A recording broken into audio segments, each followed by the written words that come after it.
Okay, we're here, and we're happy to be here. So I'm happy to have you here as well. This is a wonderful day. It is Thursday. We're going to have a wonderful extension of our conversation that we always do here on SKYWIRE about listening. Today, it's about core values. And what a wonderful place to put our listening and our focus and our awareness. And on core values, I mean, what matters most to you, to your core, is your values. So it's great, and we have a wonderful guest visiting us today in the green room.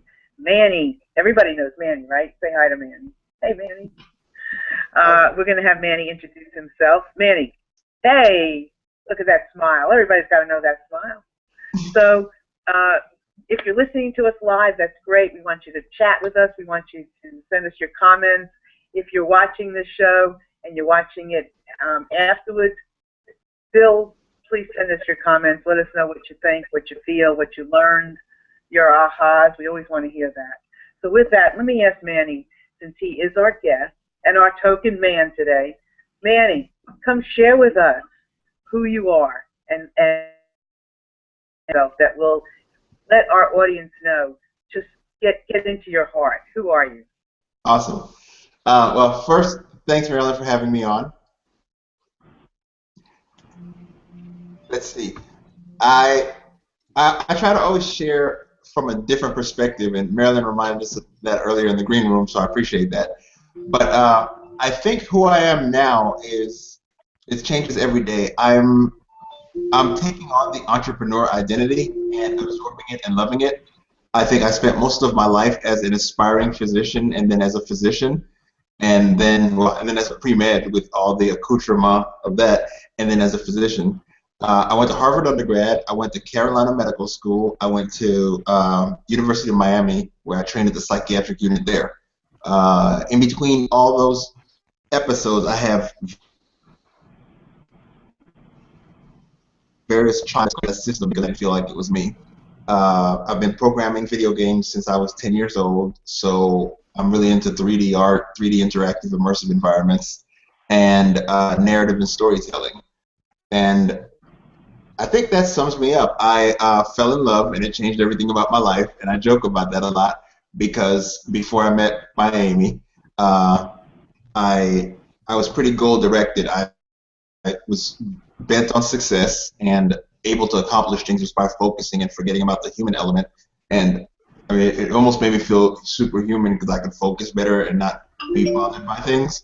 But over time, once I fell in love with A, it made it harder to focus. But then one day I realized that what it was doing was making it easier to focus on what matters. And what mattered to me increasingly was Amy, Manuel, and, well, I call them M2. And now my daughter, who will be here in November, Amani, who's a combination of Amy and Manny. So it makes it easier to remember. So that's me in a nutshell. Cool. Well, I appreciate that, and it makes me smile to hear, because when you ask somebody who they are in a work environment, social networking environment, they tend to share about what their business is. And here we want to know about who you are, and that includes all of that. So thank you very much for setting the stage for that. And Ms. Katrina, what about you? I am really excited to be here today because, again, we're talking about listening, which is really a large part of what I do as a writer and also as a creativity coach. When I can get really deep into listening to not only what's coming up for me when I'm connecting with someone, but what they're really trying to say but maybe can't find the right words, it's really, really powerful, and it allows me to support them in ways that I wouldn't be able to if I wasn't actually doing that very deep listening. So I have a blog, Creative Katrina, that I write about creativity and mindfulness. It's really how to kind of integrate those two things into your life so that you are pulling a little bit of that creative self, not only practicing with it, but using it every day. So that's a little bit about me. And like I said, I'm just excited. We don't have guests very often, so this will be fun. I just want everybody to know when Katrina says what she says, she does what she does. I am amazed when I watch her post and I listen to the tone and the words that she uses. She can sum up a feeling, an experience, an expression so beautifully that I sit there and I go, wow, that is absolutely right. So I want to comment and thank you for that, because I see you do that all over the place, and you're a master at it. So thank you. That's very sweet. Thank you. You're welcome. Kalyani, what about you?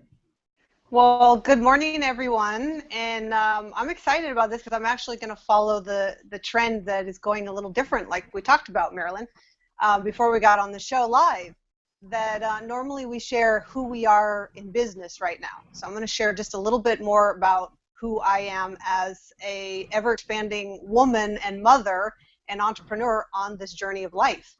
I have been an entrepreneur for 18 plus years. I've been a mom for 14 plus years, and I have lived in California, Florida, currently Puerto Rico, and we actually as a family traveled for 16 months in a luxury RV, so you could say I've lived in almost every state, at least for a day.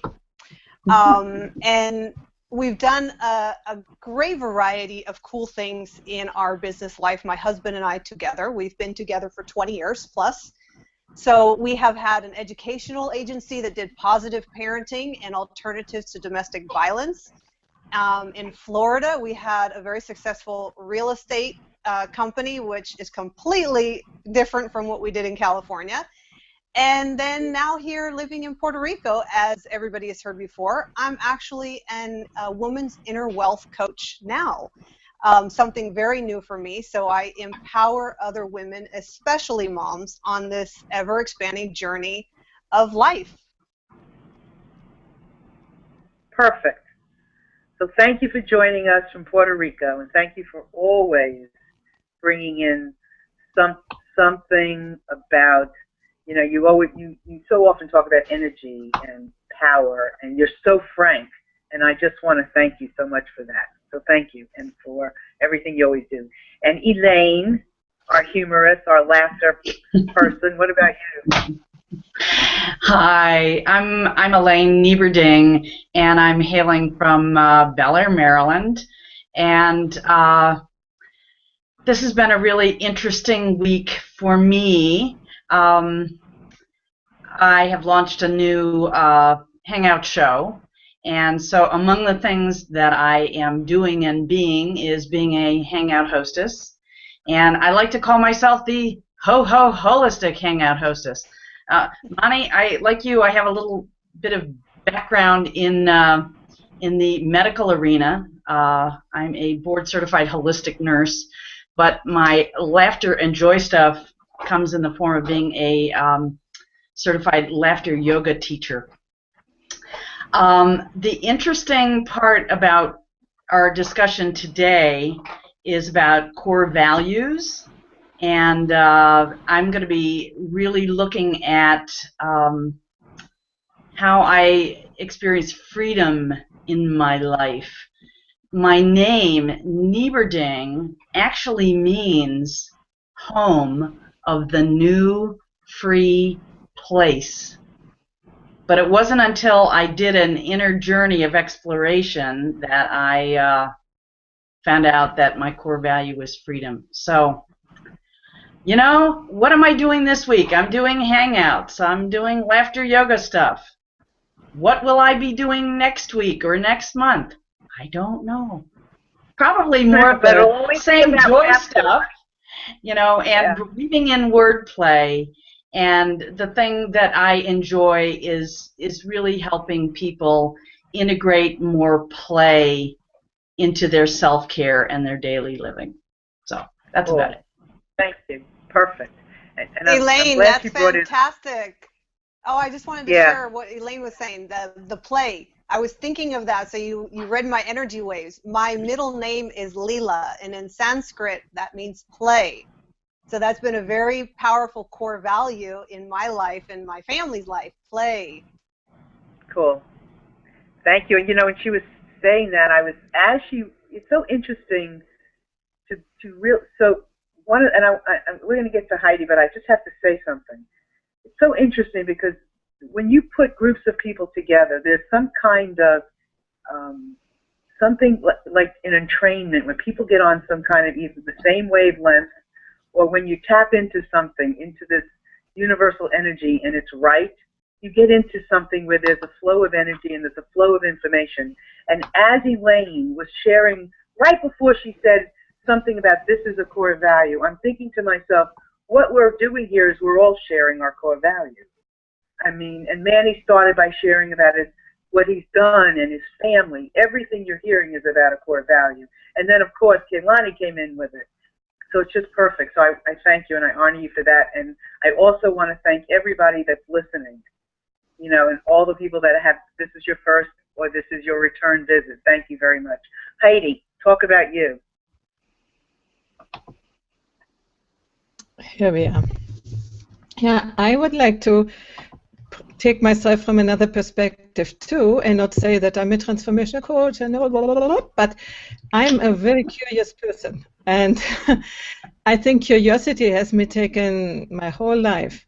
And before, at the beginning, it was in two parts. One, it was about what I can do, what I can learn. So I went to university, and then I became a singer and stuff. And the other part is relationships. I wondered why I couldn't stay in partnerships, you know, and I changed often. And so I went into psychology, and I wanted to find out what is it. And so it went on and on and on and on and on. And at the end I found out I'm interested in consciousness and in personal growth. And not only personal growth, I mean it growth of humanity, let's say. And I'm my own research object.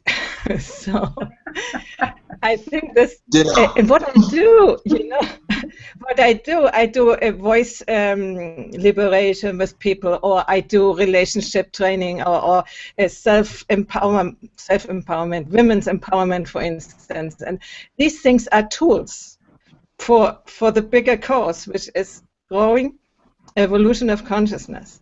So it's difficult to say, you know, when you see me, what I do, I was an opera singer, I was that and that and that, and I was even an ecological farmer. I still live here in Italy on the ground, and I don't have sheep anymore, but I had it. So I've found out of many things, but they were only ways to become more conscious and to find out more how the world works. And finally, I want to say I'm an integral practitioner, and in this West, I'm creating the new show. I'm also a Hangout host, a new show which is called The Wisdom Factory, where I want to bring this integral worldview into everyday life, let's say, into people who have never heard about that, without going into theories, but really in the practical way of discovery. So I think I never have done an introduction like this, but I enjoyed it. Thank you. Thank you. And of course, Sheila is in out there, supporting us out there, which is fabulous. And she helps teach realtors and coach realtors into being their greatest. And so she does it with people from all over. So I want to acknowledge her. Plus, she is extremely creative and is fearless. And I just want to mention that. And also, there is a comment, and I'm going to talk about myself for a second, too, but Jeremy Murphy has put a comment out there, and I want to mention it because it's really good. He said, listening is one of the most vital skills we can have or develop. Just being present enough in the moment to actually listen is challenging at times. It's very much so, it is, because it takes patience. We're so quick, and we want to run through this and run through that and move to the next and move to what's, and just sitting there and listening and just keeping yourself present to what is and what might be coming is extremely challenging and extremely rewarding. And that's a great comment, so thank you for that. There's a lot of things about myself I like to share because I think everything I do is all about the same thing. And I would say my mission, my personal mission in life is to re-enchant the planet. And that means that the planet, to me, is already enchanted. And we have laid a level of yuck on top of it. And it's just that yuck is how we see things, how we don't see things, what we don't do, our fear. That's all it is. And when we listen and we pay attention, and we recognize our heart's desires, and as Mandy's going to be sharing with us, our core values, the things that matter most to our core in our bloodstream that goes to every part of our body. We will remove that yuck. It's just that simple. And the world and the planet will be enchanted. It's already here at the Garden of Eden. And my personal mission is to re-enchant the planet. So with that, I'm going to ask Mandy to take it away and start us off on this extraordinary conversation about core values. Mandy, go right to it. Awesome. Thanks, Marilyn. So I'm your co-pilot.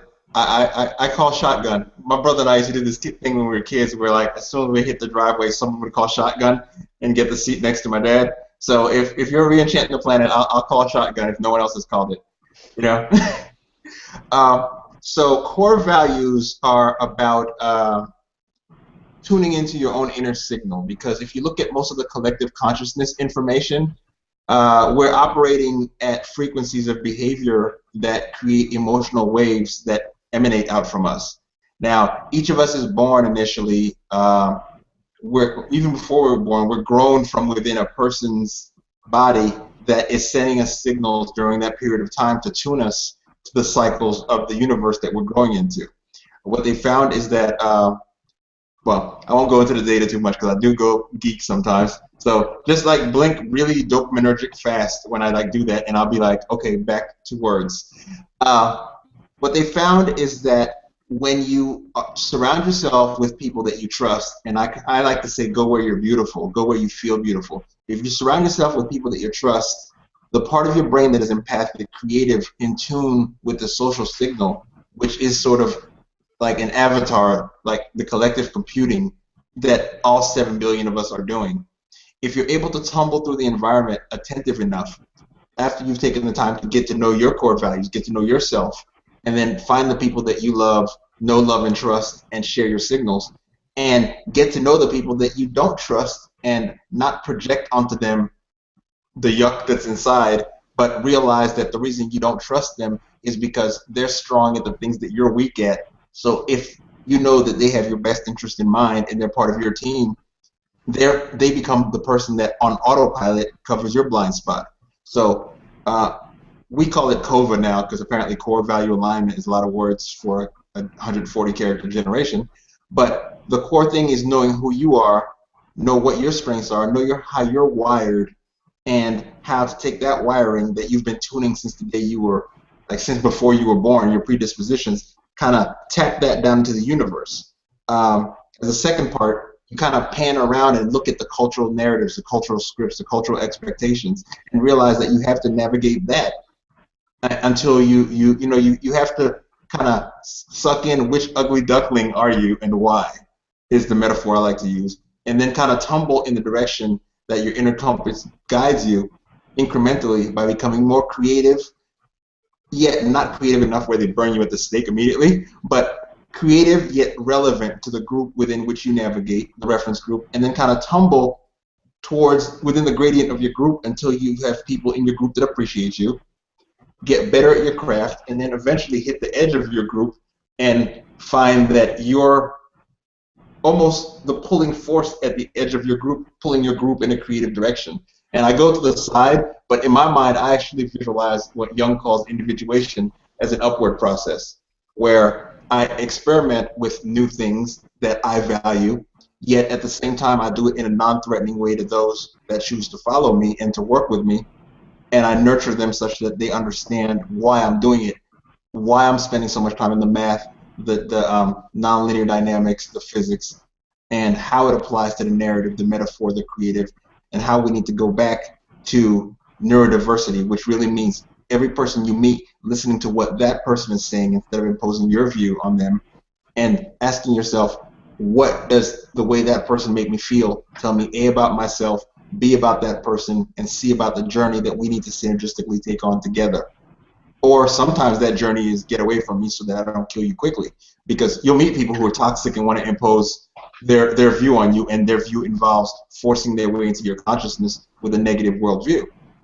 And often a subjugating and undermining, a gender-specific, a race-specific, a homophobic, a capitalistic, a materialistic, a myopic worldview. People do all that when you're trying to tell them something that you know inside, because your compass is telling you, is what's the next thing. So sometimes. Manny, let me interrupt you 1 second. Absolutely, sorry. So, no. What you're speaking about is, it's so interesting, because what you're talking about is that's the re-enchanting of planet Earth. When people come together, form this team, and they re-enchant the planet. And so what you're talking about is my mission. So I appreciate that a lot. What I want to ask you first, and so we're talking about core values. So first, how does somebody find that core value that they then are able to share? What are the core values? Is there a process for developing core values? Yes.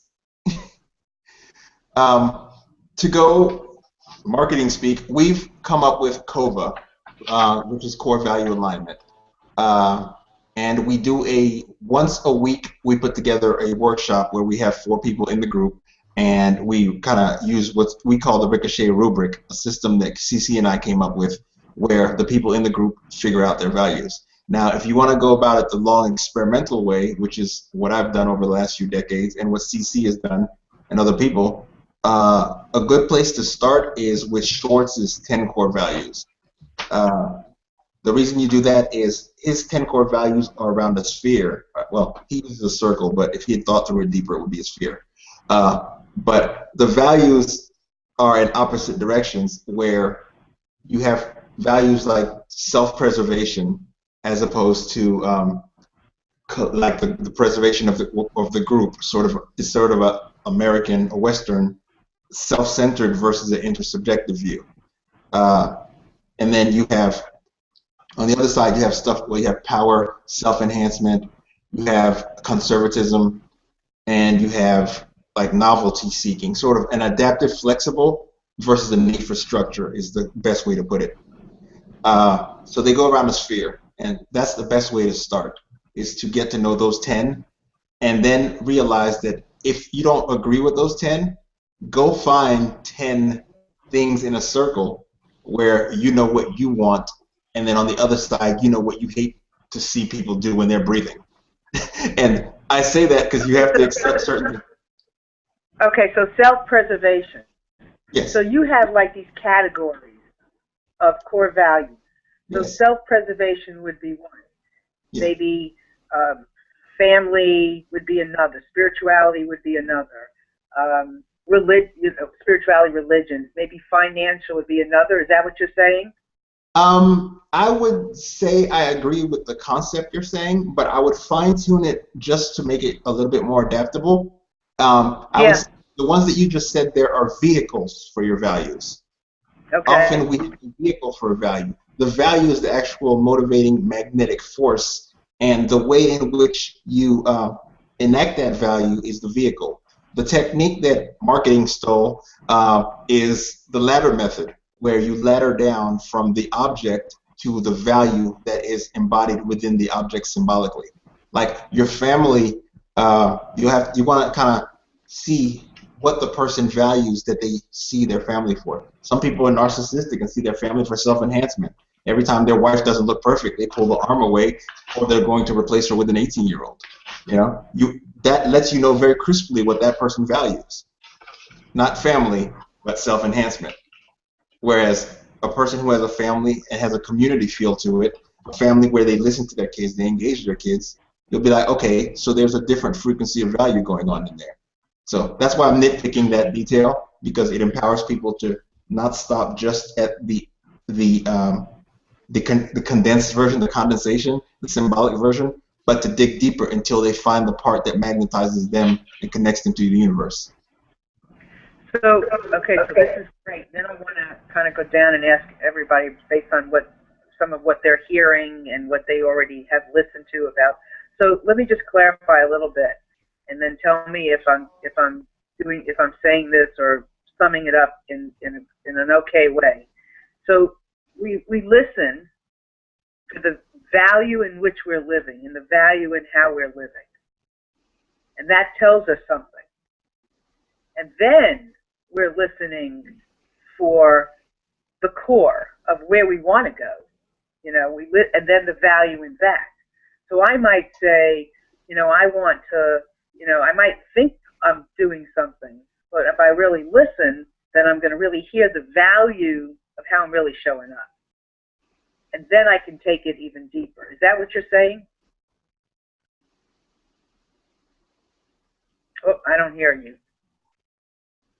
Yes, but one more caveat, and hopefully I'm not going too structured here. There's terminal values and then there's instrumental values. The terminal values usually take the form of your end goals. Your instrumental values are the things that you value because something in your subconscious mind tells you that if you collect those things, they will sort of be a breadcrumb to fulfilling the terminal value. So hopefully that clarifies instead of obfuscating. No. This is great. No, this is great. This is the beginning. So now I'm gonna Heidi. What have you been listening to? What are you? Yeah. I'm more than that. I was listening to myself, and to what I would add to the value discussion is that wherever you are in your personal development, you have certain core values, and when you are growing up, these core values can change, and they do change. And with every level of development, you have an evolution of core values, you know. So for instance, just think about it, you want to be compassionate. But if you are not yet ready for that, if you are not grown up, when you have not yet done the work on yourself, you cannot be compassionate. You try to. You know, we have so many examples here in Italy about the people who went to the nuns' school, and the nuns think they are, you know, compassionate and everything, but they didn't do their work well, their psychological work, let's say, and their growing up work, and so they were horrible teachers for their children. You know, there are many people who have a drama in their childhood by that. So I wanted to say that we might aspire to certain values, but when we are not yet there, we are not embodying them. So it is dependent where we are, which core values are really leading us in our lives. Yeah, and I think, and I really, so, you know, Manny has set this framework up, which I think is really, I've never thought about it that way. I never thought about the value like that. I've always just gone to the core. Like, if I want to be, if I really want to value my family, then family is a core value. No matter how much I'm living it, it's one of my values. Now, if I reflect on it and I say, you know, today I didn't live family 100% or 70%. I lived my family 10%. Then I know I got some work to do. If I know that, you know, a value of mine is listening, and today I've been pissed off, well, then I'm not living my listening. Then I need to take a look and value these things. So this is very important, and we don't always recognize the passion as being a core value, but that is what a core value is. So thank you so much for segue into that, Heidi. That was great. Elaine. Hi. Well, I've been listening to Monty talk about some experiences that he offers so that people can consider or somehow notice their own responses to a whole series of words that are suggestive or expressive of values. And if I'm correct, through the process that you offer, then a person can come to discover what the most important ones or the behaviors or experiences they're having in their life that seems to then resonate. So they identify. Is that kind of right? Okay. Are you asking Manny? Yeah, I was just kind of confirming what I heard him describe. And so they come together and in a series of gatherings, which is it solo or is it with a group of people that you're doing this exploratory process? Oh, we do groups. It's groups. Self is enacted outside through behaviors that you look at and you kind of recreate the narrative of, I did that. Well, what does that say about me? So it's helpful to have your values made conscious and prioritized so that you know what you believe in. Right. So I found it interesting to hear that you offer that values discovery experience. Before the broadcast, and I brought up the work of some neuroscientists, Andrew Newberg and Mark Robert Waldman, because it was about 2 years ago I came across a Psychology Today article of theirs where they were doing an exercise with many, many, many different groups called What's Your Word? And this exercise was all aimed at the individual discovery of their deepest core value. And essentially, through a kind of a relaxation process, 3 times they would have a person come up with letting a word kind of bubble up. What's your deepest core value? And then they'd pause, and then they'd ask it again. What's your deepest core value? And then they'd ask it again. What's your deepest core value? And then they would invite people to see, did the same word come up? Did different words come up? Well, anyway, after reading that article, I found it fascinating. And I did the exercise for myself. And I probably had peace come up and joy come up. But the one that stood out for me, and it surprised me so very much, was this one, freedom. And so from that exercise, it really helped, because I was trusting that it came from a quieted place, you know, from my heart space. It has then been a touchstone word for me to look at, how does freedom express in my behavior? How do I notice my relationships and my responses with other people? If I'm reactive to them, am I making a judgment? Am I allowing them to be, you know, free, to be just who they are in the moment? And am I free to allow my most authentic expression as I'm being in relationship with them? So that's a little bit about my reflections about values, and there are different ways to come to explore what our own might be.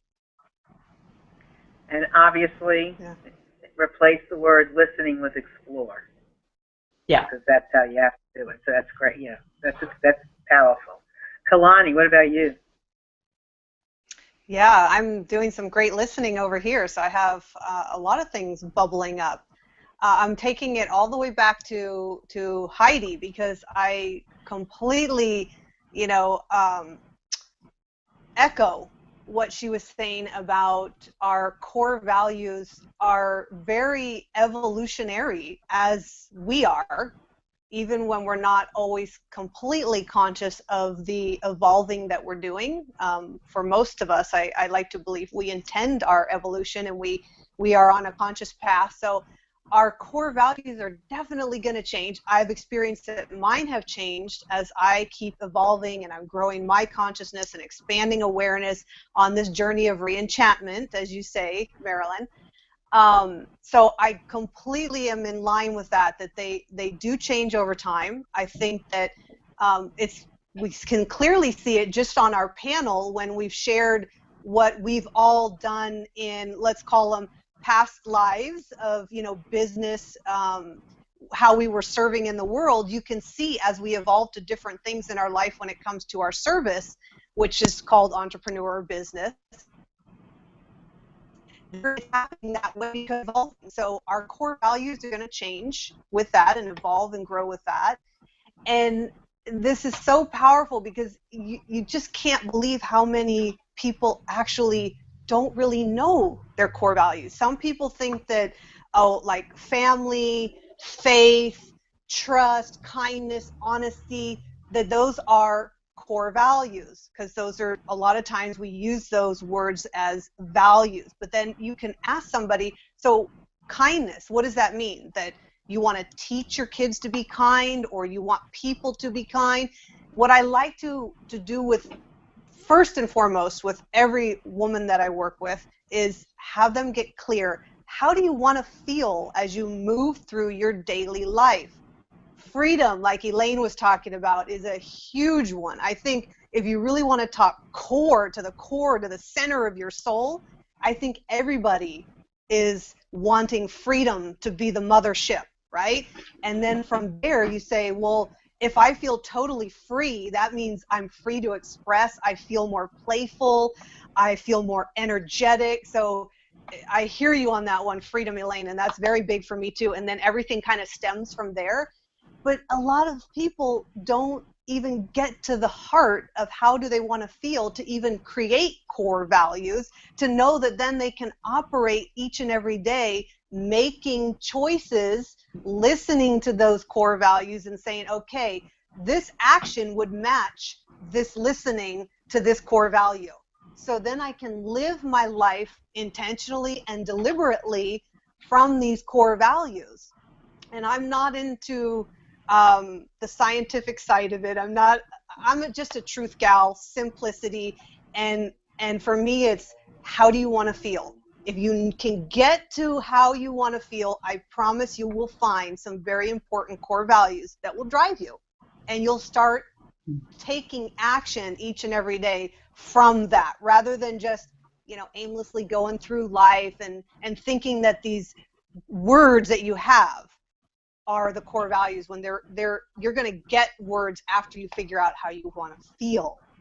And I encourage everybody to get clear on how you want to feel and create those core values for yourself individually, and then for your family, because you are an individual center within your collective family. So it's not always about who you are with, it's you. Where do you stem from first? Because what you resonate is what you're going to draw to you. So start with you and get clear. And I believe that we know in our heart and our soul where that is. If we just get still and quiet for a little bit, I believe we can all come to that. So Kalyani's bringing up really very important is the feeling thing. And when she was talking, I was realizing how connected our core value is to our self-esteem. It's so connected, because, I mean, and I see Manny shaking his head. It's so connected to how you feel about yourself and how you allow yourself to access your core value. So that is huge. So I appreciate her bringing that to Nuggets. So Katrina. Yeah, I wanted to bring the conversation around to creativity, because not only did Manny mention that, but in the work that I've done with people, especially with myself, because, you know, I have to do the work for me before I was able to help other folks on their journey too, is that element of value in your creativity.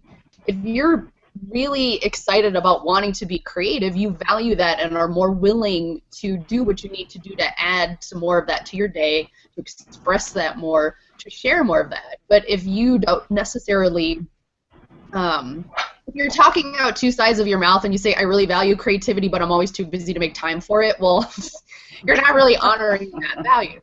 And I find that a lot, which is why for the mindfulness piece, for the taking time for yourself piece, those are very important, because the more you are able to do that, you're able to take those pieces of insight that you get and create what you want. You know, creativity isn't just about the painting, the writing, the artistic element of that. It's how you're creatively expressing yourself in all you do. So the more listening that you can incorporate into that as a core value, the clarity and all the other values that are really important to you will just automatically bubble up and be more obvious. And that way you're taking that information and implementing it instead of wishing it, hoping that it'll show up. And I think that's really the big difference. And the more people can really truly believe that they are creative and they're just working on trying to figure out how, I think people can feel more confident and have that self-esteem and sort of express that creative self in a way that feels more in line with their values in many ways. You know what, everyone? I mean, I hope you're all, out there, you're all watching and listening to this really carefully, because you're listening to masters at work. You're listening to professors who are really professors in life, and how they are expressing themselves is really unique. And each and every one of them, when they do it, is fabulous. Before I say something else, I just want to comment. Elwyn Green said, "Ha! As Elaine speaks, I find part of my mind wandering to try to do the exercise with myself right now." Focus, Elwyn, focus. Yay, Elwyn. So Manny, I know that this is really fun, because we really are practicing our listening as we listen to each and every one of the panel in the green room and ourselves. So I'm going to throw it back to you, and I'm going to ask you to, what do you want to say now? Like I'm like blushing purple right about now. It just, when you hear, it's a lot of times it's a little frustrating to be out there explaining something that you know is true, and you feel it in addition to the knowledge, but the overall culture undermines or dismisses it. And what I've found a lot with feelings and values is that people want to dismiss them as that wishy-washy stuff. So before the positive psychology movement, before contemplative neuroscience, and before we had EEGs that showed that well-being is associated with how you feel, it was easier for people to dismiss, but now it's harder. That doesn't, however, validate until, and validate has the word value in it, so I like to pause and anytime evaluate, invalidate, valuable. I like to kind of repeat all those words together in the semantic space in my head. But it feels good to be around people who understand it, because then what it does is it allows and empowers me to take the journey to the next place. It's like, oh, okay, so never mind, no more preaching to the choir. Let's get on to level B, So that feels really good. About passion, I wanted to point out that core values determine the branching between obsessive passion and harmonious passion. Harmonious passion is associated with well-being, where you're able to go into flow. You're able to lose your sense of time, your sense of self-consciousness, and you just look down and you're one with the elements. If you're painting, you're one with the brush. If you're a singer, you're not about your voice and stuff. You're about your notes and the way they're interacting with everyone else's notes. What I wanted to do is bring up this graphic, because it should be over my shoulder hovering if I'm doing this right. Can you guys see that? Mm-hmm. Yeah. Now, I use this. It's got 4 points: openness to change, self-transcendence, conservation, self-enhancement. The reason I like this one is because part of knowing and understanding your core values is, like I said, knowing when to tell someone, I need you to start walking that way quickly before I bludgeon you. Because in our culture, a lot of times, you have something beautiful to express, and you put down your first version, and people just start pouring on buckets of crap sandwich because it's not aligned with their values, so they don't appreciate it. It's important to know who to ask for feedback when you're being creative, so that it's not inhibitory. Who to trust, who to align with, who to be synergistic with. So hearing you guys speak, it makes me really feel like my mom used to say, church, where you're not fighting something, you feel the synergy. I wanted to point out that when people are feeling safe in a group, that's when they move from self-enhancement, which is the need for achievement, power, and hedonism. The hedonism being the likelihood that you're going to exploit people within the group to grow your rank. Then you move to self-transcendence, where you have your benevolence, you have your universalism. Now, what I heard Elaine say earlier about about her freedom stuff made me think about openness to change and self-direction, which is sort of on the North Pole there, the self-direction, simulation, and hedonism. Now, what you'll find is that in our culture, people fight that with the conservation, which is conformity, tradition, security, the need to make you behave like the scripts. There's a great book about it, Controlling People, that talks about being defined from the outside in, where a child falls down and it's crying, and you're like, oh no, you're not hurt, you just need attention. Well, both. A child needs attention from the person that defines them, but you also want to hear the child and the signal coming out. The creativity gets stifled in our schools and even in our families when we force an external definition in. So I really am, I'm like addicted happy to be hearing you guys express some stuff that I've gotten tired of trying to prove to people with mathematical formulas when it should be obvious. So I'm big smile right now. Annie, you're adorable. Thank you. There's some comments out here that I think are really relevant and that I think we should, I'm going to read. And I apologize, I'm looking at my phone, but it's the best I got. How do you want to feel, this is from Elwin. Thank you, Elwin. How do you want to feel as you move through your daily life? What a great question. So what a great way to start your day in the morning. You know, how do I want to feel today? And to listen to that response. Because as we keep going, that's how that value is going to get perceived, and how the energy of what we are experiencing, feeling, living is going to be perceived by that tribe that we're a part of. So that's great. And then Magenta Crystal, thank you. She said, Kalyani, love what you say about core values. I too believe that core values are the engine that drives us forward. Absolutely. And it's the engine that drives us all forward together, that we connect those values. And then hypnotic thoughts, which when people say they want freedom, what they often really want is the certainty that they are in control of their choices. That's what freedom is, isn't it? Isn't freedom the will, the power to make our own choice, and to whatever the result is, just to have that power? And so I think one of the things for everybody is freedom. Again, Elwin, some people seem to want to feel angry, perhaps because that makes them feel more powerful and therefore more safe. Has anyone also encountered this? Great question to throw back at you. So, Heidi? Yeah, I have encountered that, and very personally in my life with an ex-husband. He tried by being angry to impress myself and to you know, push me down and to control the world, let's say, by the anger, which happens. It can be up to a certain point, but then doesn't work anymore. It depends how you react, how you respond to that, you know. And as long as you accept that, then you're done. But when I had to find a way to not accept it anymore, and then the anger often sort of vanishes. Have you ever read the book Power versus Force? No. Anybody ever read that book about Power versus Force? It's extraordinary, and it's about logarithms and words that are powerful, or values that are powerful, as opposed to force. Force does not win over power. Anger is not power. What is funny,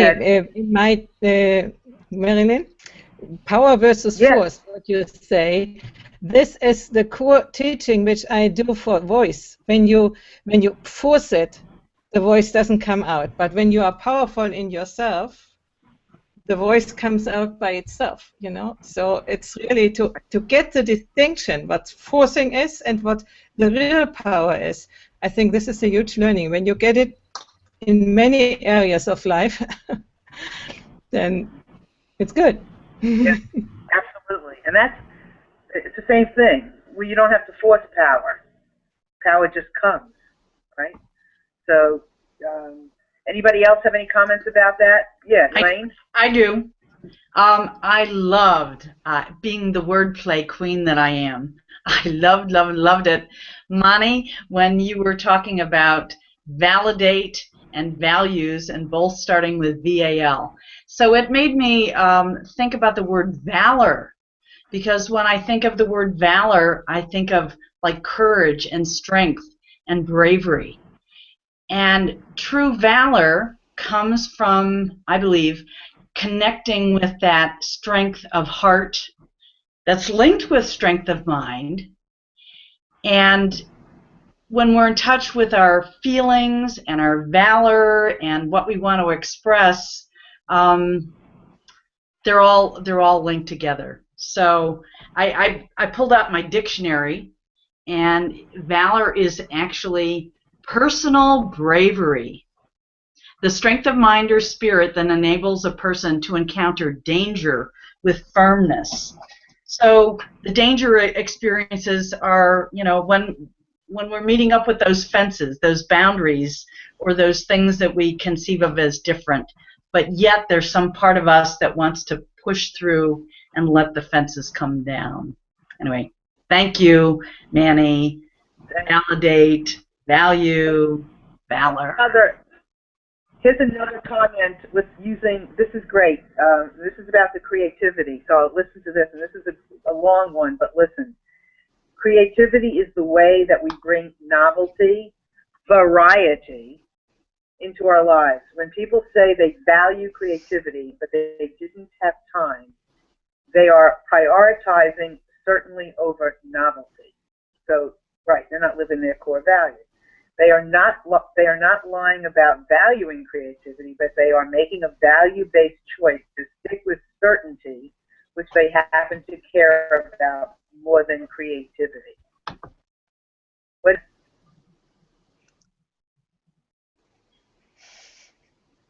Katrina, can you hear me? I know I've got something to say if Katrina's not there. All right. Say that, and then let me go to Katrina. Go ahead, Kalyani, say it. Kalyani. Well, in response to that, the creativity, I think that, again, it comes into this wordplay that Elaine was just talking about. I think that there's creativity as an artistic point of life, and I just want to remind everybody listening that we are intrinsically co-creators. So we are co-creating every single second, millisecond, fraction of a second of our life at every moment. The question is are you choosing to co-create from your core values? Presenting to you right now will indicate to you whether you're in touch and knowing your core values and whether or not you are co-creating from those core values. Right. That's great. Thank you. That was perfect. Katrina, what about you? What did you think about that? Well, I agree. I mean, I think it's not necessarily in terms of, because I know that the word that popped out at me was lying. I don't necessarily know if we lie to ourselves. It's just that we haven't really listened to what's important, and that's a very different thing. And when I've encountered people that sort of have that space where they're constantly like, oh, I'm too busy to do this, or this is too hard, or, you know, they have these sort of patterns or word plays in their background, in their mind, that's what's taking over. They're putting more value on that instead of really listening to what their heart is telling them. And I think that the part that may be missing sometimes is how do people tune into that value? How do they find what's really in their heart? And that's why the work that Manny's doing, that Elaine is doing, that all of us are doing in some form or fashion is really helping people to tune into what their heart is telling them so that they can get to that truth. And in that way, they are naturally creating in every moment because they're really in tune with that energy that's just flowing out of them in all that they do. So that's really interesting because, you know, I alluded before and I said about the ego. And so when you get stuck at the fear, you're not going to get to your core value. Yeah. Fear, I don't think fear, and I'm asking all of you, especially Nancy, I think fear cannot be a core value. I don't think, just, you know, heart cannot be bad.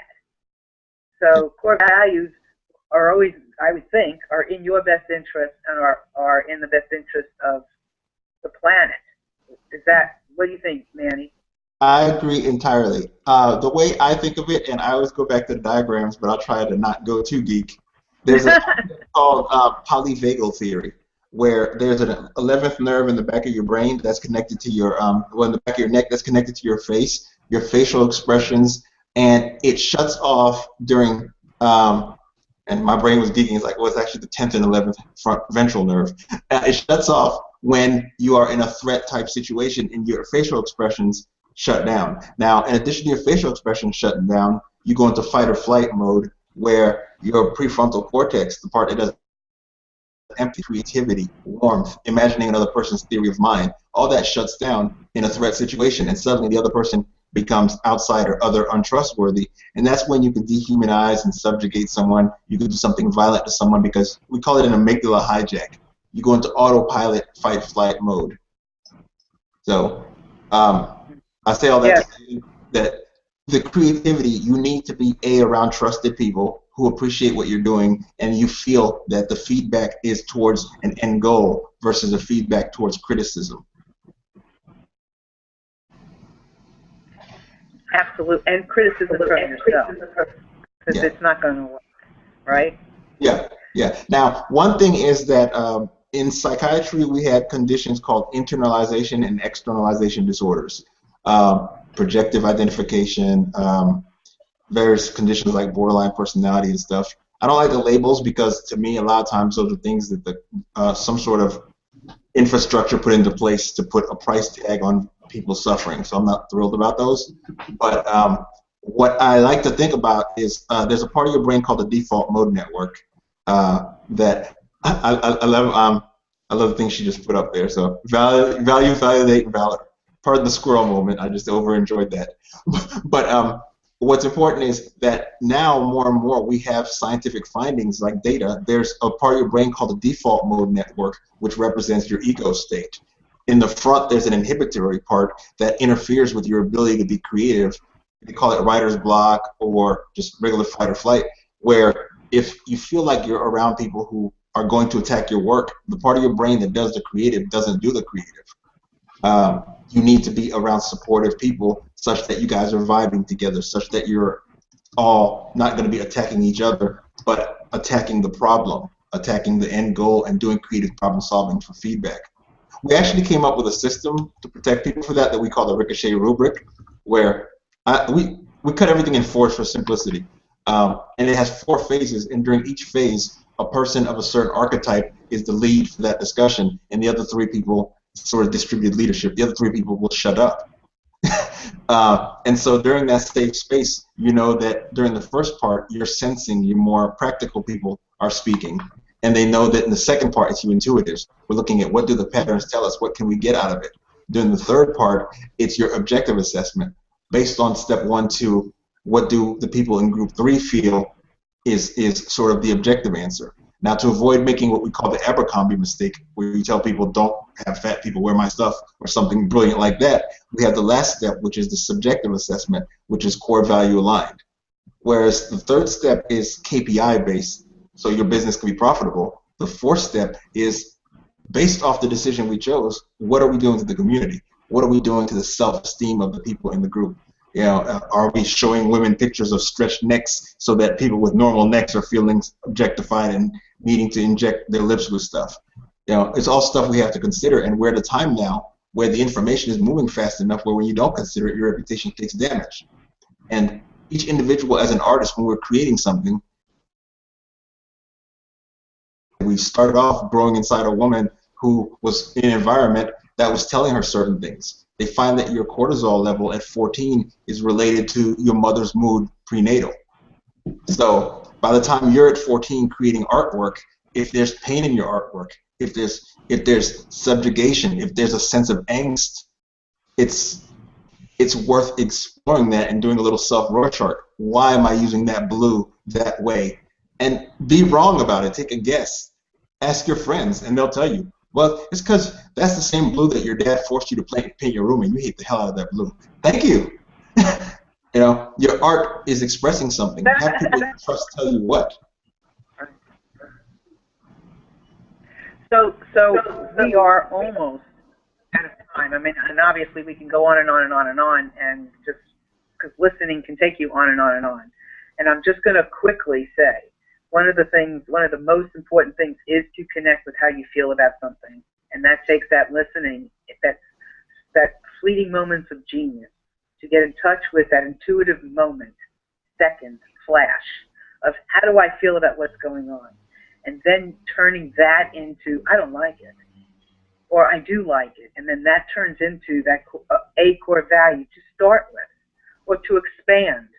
I mean, and if you're starting, that's one great way to start, is to feel your reaction to something and to honor it, and to know that it's valuable to have core values. I mean, it's important to be part of this group and to re-enchant the planet, right? So here's a quote that Elwyn Green sent us. And he said, it's important to know who to ask for feedback when you're being creative so that their responses are not inhibitory. So if all of us can keep in mind the conversation we've had today, how we feel, the value we place on core values, and we start this moment making our list of what matters most, it's really okay for us all to feel valuable and to add our value to the planet. We need it. So anyone, one person have just a final word that they want to say. Heidi, anybody? Heidi, final word in closing? Final word, I'm happy with this conversation, and I think we should do it much more, to have this in a big group and talk about it, and even the people in the event page are contributing. It's wonderful. Thank you. That was perfect. And with that, I want to thank everybody that's been here this morning, everyone in the green room, Heidi, Elaine, Kalyani, Katrina, Manny, Sheila out there, and everyone that's out there that's been adding so much. If this is your first visit with us, we really hope you come back, because we want you. It's always like this. And if you've been here before, mwah, we love you for that. And Gail is not here today, so I want to honor her. She's out doing a book signing for Finding Zoe, yay. And I got my hard copy, and it's beautiful. And Tracy, if you're listening, we love you too. So with that, we will be here next week, and we just say bye-bye, and have a wonderful listening week, core value. And with that, I'm going to click this red button and say goodbye.